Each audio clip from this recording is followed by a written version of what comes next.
नमस्कार, मैं हूं मनोज सैनी। इंडिया इंपैक्ट में आपका स्वागत है और आज का मुद्दा है हम साथ साथ। मध्य प्रदेश की सियासत अब चुनाव की तरफ जा रही है। भारतीय जनता पार्टी कांग्रेस चुनाव मैदान में है, लेकिन बीजेपी की रणनीति कुछ अलग दिखाई दे रही है। और बीजेपी के बारे में कहा जाता है कि जब मौका होता है तो चौका लगाने में पीछे नहीं होते, और इसीलिए भारतीय जनता पार्टी के हर एक नेता इस समय दिखाई दे रहा है, लेकिन कांग्रेस के बड़े नेता है कहां, और जो साथ है वो भी एक दूसरे से अलग दिखाई दे रहे हैं। लेकिन यहां तो सब साथ है, बल्कि उमा और शिवराज साथ साथ नजर आ रहे हैं। हमने देखा रायसेन में उनको देखा, बाकी तमाम टीकमगढ़, भिंड या फिर अशोकनगर, हर जगह इस समय दोनों दिखाई दे रहे हैं मंच पर। अरसे के बाद दोनों नेता दिखाई दे रहे हैं, लेकिन एक साथ मंच पर पहुंचना आखिर क्या कहता है? क्या इसमें भी कुछ सियासत है, या यह माना जाए कि भारतीय जनता पार्टी ने यह तय कर लिया है कि कैसे हमें 27 नहीं बल्कि अब 28 सीटें हो जाएंगी? अभी तो 27 सीटों की चर्चा है, लेकिन एक और दुर्भाग्य बस सीट खाली हो गई है, तो उस सीट पर भी चुनाव होंगे। तो बीजेपी का यह प्रयास है कि किसी भी तरह हम लोग ये दिखाने का प्रयास भी कर लें कि सब एक साथ है, और उमा और शिवराज भाई बहन की तरह आगे बढ़ रहे। हमने भी उनसे बात की, उन्होंने कहा कि भाई बहन की जोड़ी है, लेकिन ये जोड़ी कितना कमाल करेगी। आप सुनिए कैसा एक दूसरे की इन दिनों तारीफ कर रहे हैं उमा और शिवराज।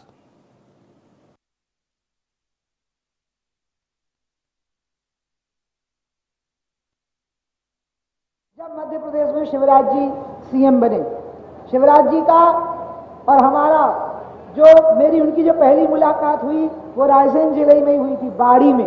लोकसभा का चुनाव था 84 का। मेरे को लगी थी भूख और मैं सो गई पीछे की सीट पे, तो मुझे बाड़ी पहुंचना था। तब तक शिवराज जी को कहा गया कि आप बोलते रहो, उमा भारती जी आ जाएंगे। तो फिर शिवराज जी का भाषण चलता रहा बहुत देर तक। फिर शिवराज जी आ गए, गाड़ी में आगे बैठ गए शांति से, बेचारे वो भी भूखे थे, लेकिन कुछ बोले नहीं। तो मैं बड़ी प्रभावित हुई कि ये कितने शांत और संयमी व्यक्ति हैं। फिर उसके बाद में लोकसभा में हम बहुत लंबे समय तक साथ रहे। फिर उसके बाद में जब मुझे यहाँ नेता बनाया गया तो शिवराज जी की पूरी टीम हमारे चुनाव अभियान में जुट गई, और शिवराज जी ने मुझे कहा, आपको किसी भी चीज की हमारे सहयोग की जरूरत हो मुझे बताइए, मैं आपके लिए करूंगा।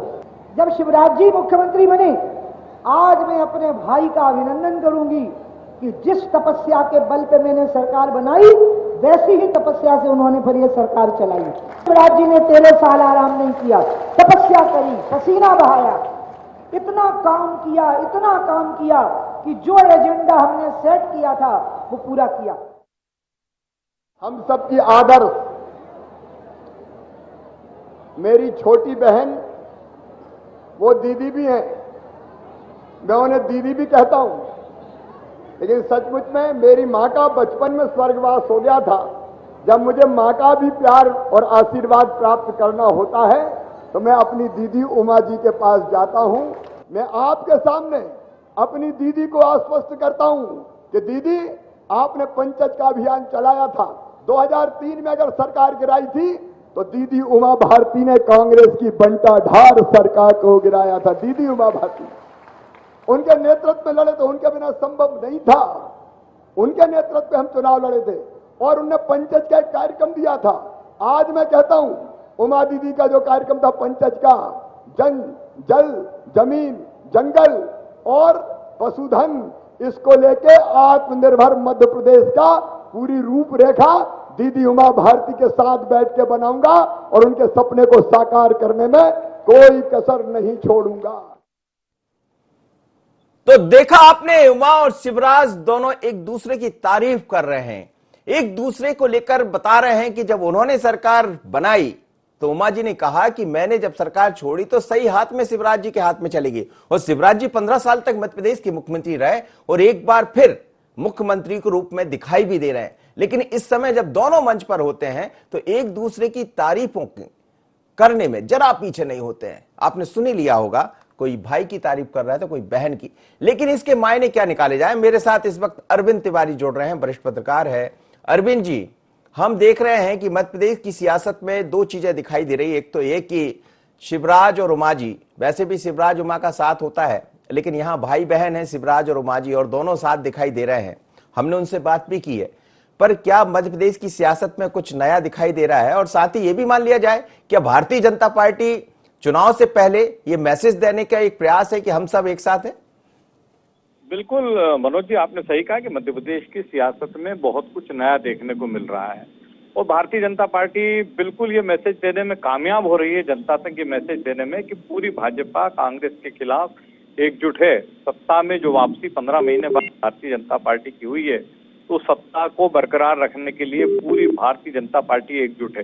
शिवराज जी और उमा जी तो साथ बड़ा बलेरा में थे, सांची में थे, इसके पहले भी जो है साथ दोनों रह चुके हैं। लेकिन इस समय जो एकजुटता भाजपा दिखा रही है, शिवराज जी, उमा जी, नरेंद्र सिंह तोमर, ज्योतिरादित्य सिंधिया, वी.डी. शर्मा, नरोत्तम मिश्रा, सब एक होकर सबका एकमात्र लक्ष्य है कि मध्य प्रदेश में भाजपा की सरकार बरकरार रहे।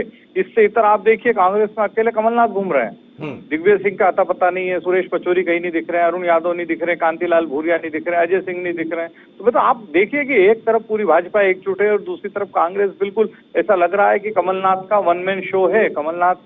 केवल कमलनाथ ही मध्य प्रदेश में कांग्रेस को सरकार में वापस लाने के लिए एड़ी चोटी का जोर लगा रहे हैं।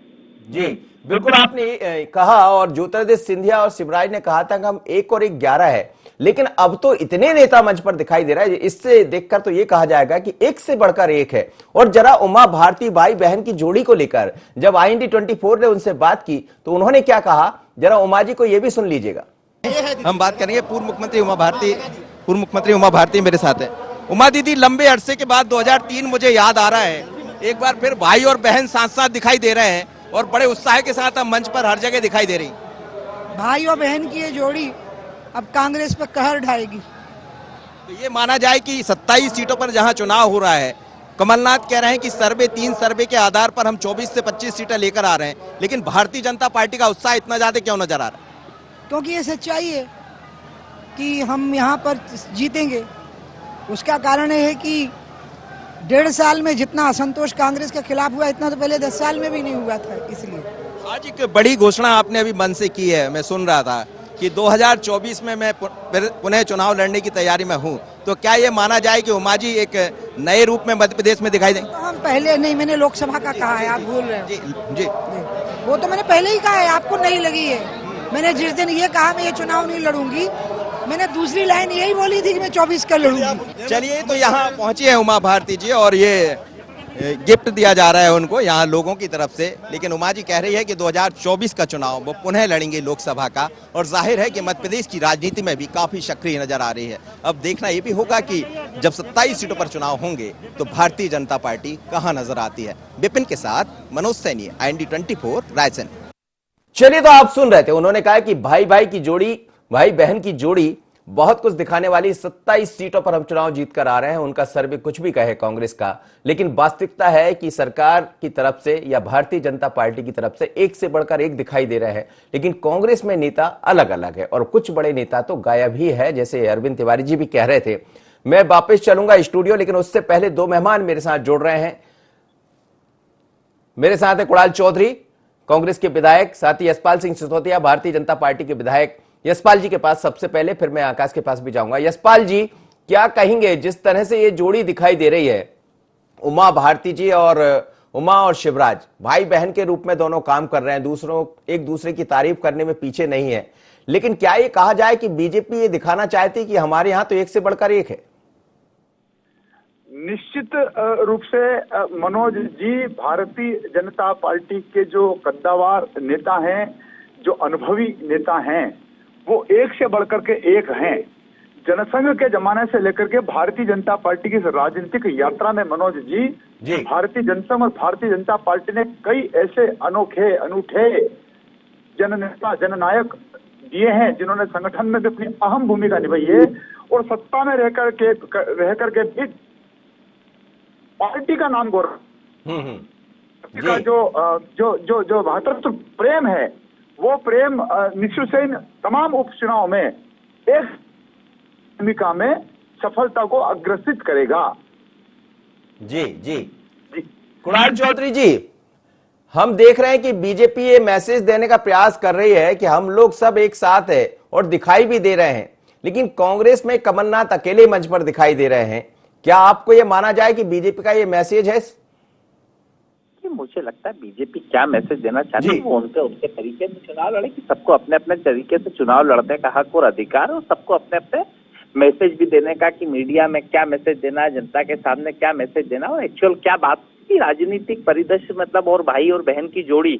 मैं जब से पॉलिटिकल ऑब्जर्व करने लगा हूँ, मेरा तो एक नया कैरियर है कि तो मैं 2003 से जब से ऑब्जर्व करता हूँ थोड़ा थोड़ा, तो मुझे मालूम है कि भाई की कितनी सभाएं हुई थी जब उमा जी की चली थी, और जब क्या स्थिति भाई की थी, कहाँ चुनाव लड़ने भेजा था और किस स्थितियों में प्रदेश की परिस्थिति थी, फिर उसके बाद इनको हटा के किन परिस्थितियों से कौन बना, कि किसके दम पे सरकार आई, कौन मुख्यमंत्री बना, वो सारी चीजें एक भव्य पूर्व में है। और ये इनका एक तरीका हो सकता है जिससे भी लड़े। हम तो स्पष्ट है, जनता हमारे साथ है, कांग्रेस पार्टी भूल और एक साथ मिलके पूरी ताकत के साथ चुनाव लड़ रहे हैं, और सब लोग मिलके एक साथ है, और कमलनाथ जी के नेतृत्व में सभी मिलकर साथ में, और सीधा सीधा है 28 की 28 सीटें कांग्रेस पार्टी जीतेगी। कुणाल चौधरी को हम देखते हैं, वो सक्रिय है, वो बाढ़ की जब विभीषिका दिखाई देती है तो वो सड़क पर नजर आते हैं, लेकिन हर विधायक कुणाल चौधरी नहीं है कुणाल जी। और आप देखिए कि कमलनाथ जरूर दिखाई दे रहे हैं, लेकिन एक साथ नेतागण दिखाई नहीं दे रहे हैं। क्या ये कहीं चिंता बढ़ाता आप जैसे सक्रिय नेताओं की?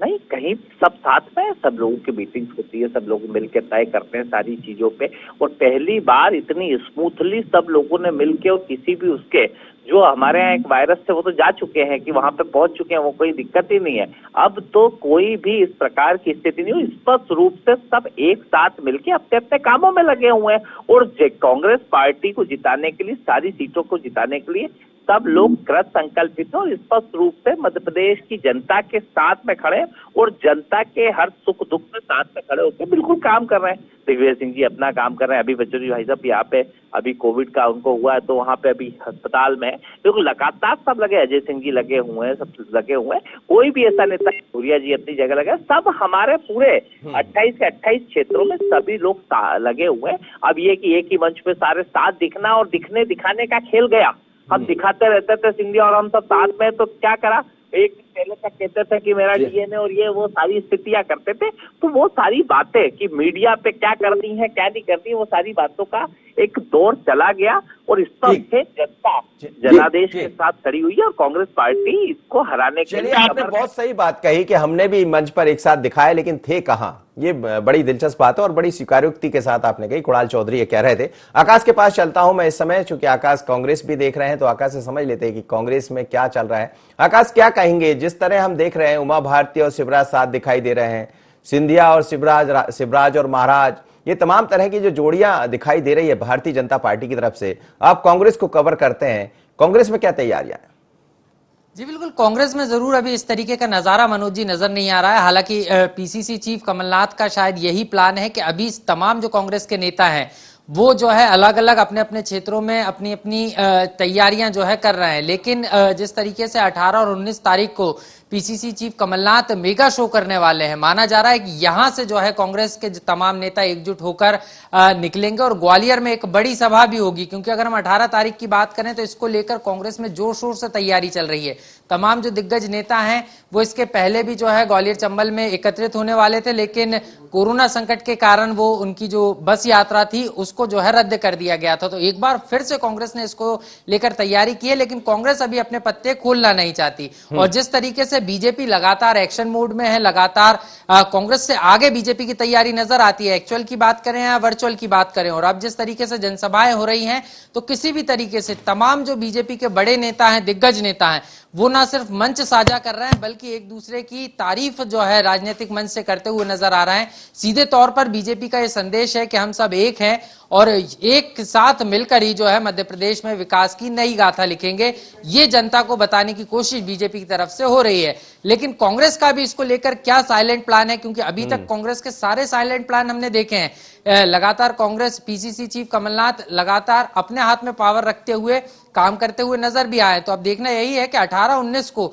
जो mega show PCC chief Kamalnath का होना है, उसमें कांग्रेस के कितने बड़े चेहरे पहुंचते हैं, कितने दिग्गज चेहरे पहुंचते हैं, और क्या कांग्रेस वाकई में 2018 में जिस तरीके से एकजुट नजर आई थी, क्या कांग्रेस उसी तरीके से उसी तर्ज पर एकजुट नजर आती है मंच पर, ये देखने वाली बात। बिल्कुल आपने सही कहा, लेकिन 2018 में एक चेहरा ऐसा भी था जो सबसे आगे था, कमलनाथ और ज्योतिरादित्य सिंधिया। चूंकि मैं खुद कवर कर रहा था उस दौर में, एक लंबी यात्रा एयरपोर्ट से शुरू हुई थी और एक बड़ा मैसेज, पीछे दिग्विजय सिंह, विवेक तनखा नजर आ रहे थे। अब देखते हैं कि 18-19 को क्या होगा। वापस चलूंगा अरविंद तिवारी जी के पास। अरविंद तिवारी जी, आप कुणाल को भी सुन रहे थे और यशपाल जी को भी सुन रहे थे।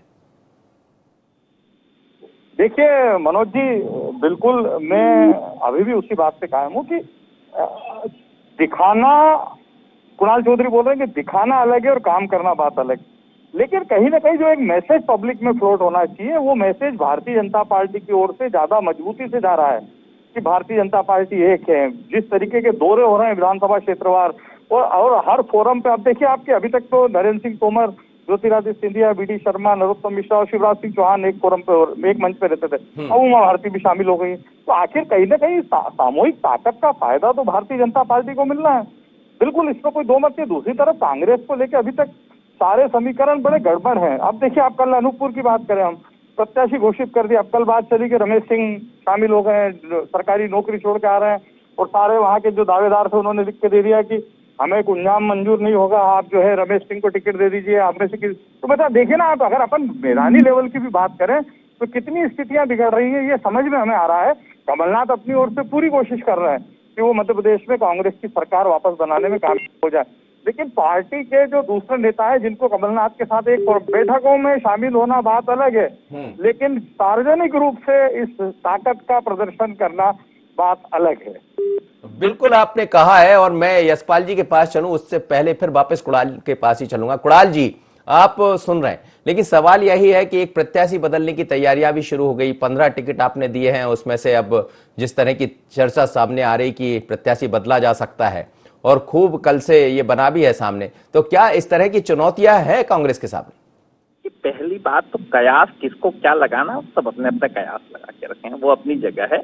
स्पष्ट है कांग्रेस पार्टी मूल भाव के साथ और एक एक कार्यकर्ता किस मजबूती के, तो पहली बार आपने ग्वालियर चंबल अगर आप कवर करेंगे तो देखेंगे कि पहली बार जो गद्दार विरोधी नारे लगे और जिस प्रकार से पब्लिक साथ में खुल के आ रही है, और ये कयास कुछ भी लगा ले, कयासों से राजनीति नहीं चलती, राजनीति एक्चुअल धरातल पे चलती है।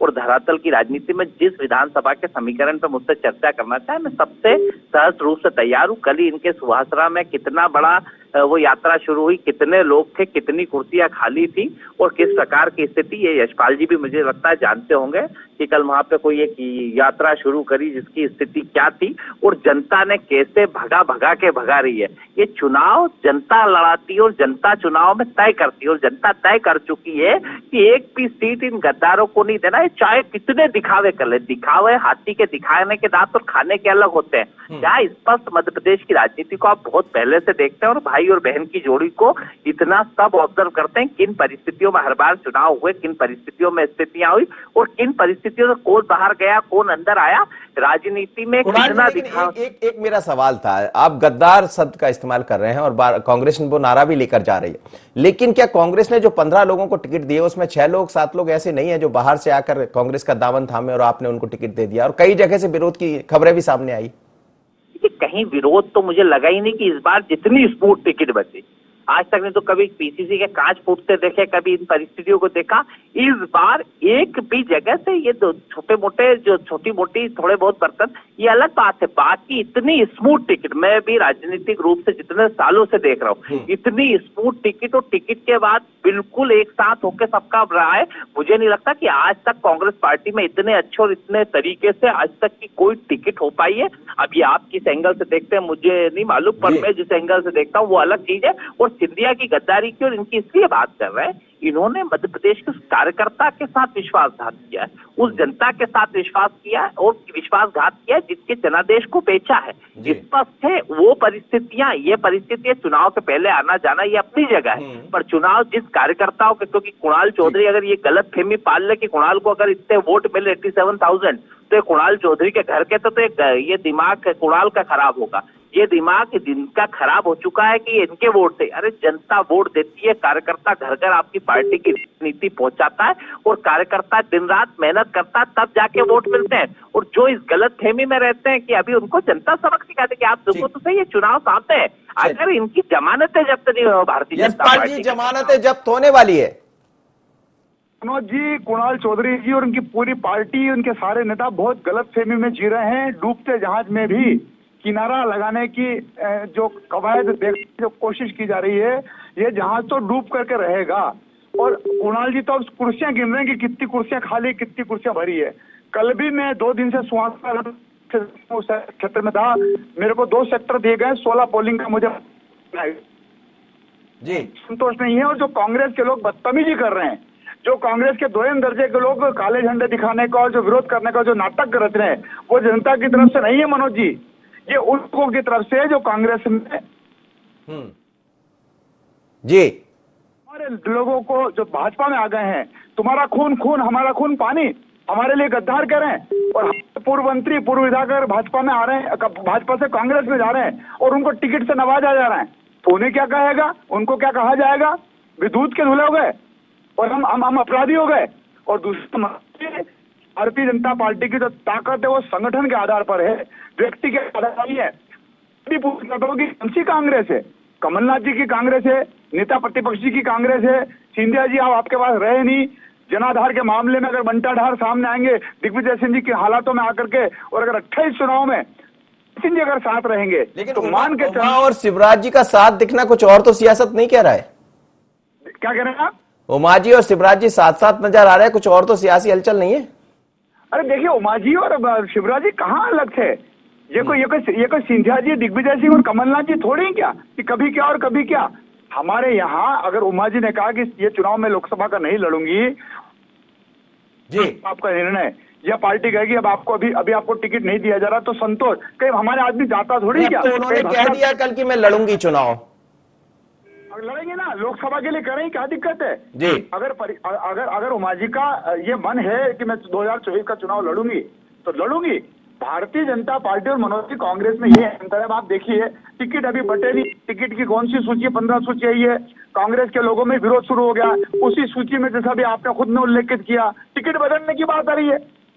अरे बस्ती तो बसी नहीं, बस्ती तो अभी बसी ही नहीं, और वहां पर किंतु परंतु शुरू हो गया है। मैं शब्द कहूंगा तो ठीक नहीं लगेगा मुझे। जी चलिए, एक अंतिम छोटी प्रतिक्रिया, अरविंद तिवारी जी मेरे साथ जुड़े। अरविंद जी, क्या आप देख रहे हैं कि आने वाले दिनों में भारतीय जनता पार्टी जिस सियासत की तरफ बढ़ रही है, जिस तैयारी की तरफ बढ़ रही है, क्या और बहुत कुछ देखने को मिलने वाला? निश्चित तौर पर मुझे लगता है कि इसके बाद नेताओं के दौरों में तो तेजी आएगी। और जिस तरीके से चुनाव की घोषणा के पहले लगातार जो हर विधानसभा क्षेत्र से जुड़े विकास कार्यों की शुरुआत कर रहे हैं, वहाँ के कार्यकर्ताओं से नेता जाके मिल रहे हैं, जो असंतुष्ट नेता उनका असंतोष दूर कर रहे हैं, ये एक तो भारतीय जनता पार्टी में चल रहा है। दूसरा, कमलनाथ अब मैदान संभाल चुके हैं, सांवेर आ चुके हैं, वो आगर विधानसभा क्षेत्र में जा चुके हैं, ग्वालियर पहुंच रहे हैं, 2 दिन ग्वालियर रहेंगे। ग्वालियर चंबल संभाग की 16 सीटों पर उनका फोकस है।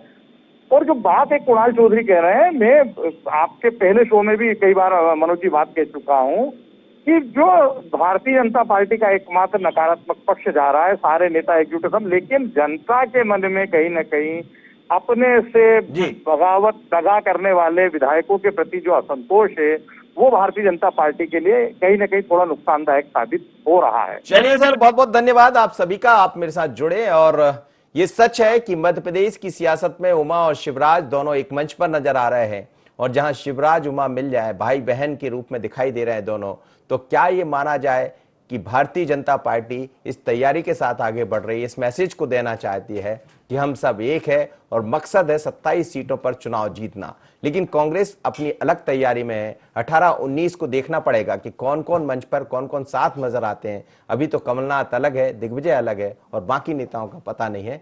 हम साथ साथ में इतना ही, मुझे दीजिए इजाजत, बने रहिए IND 24।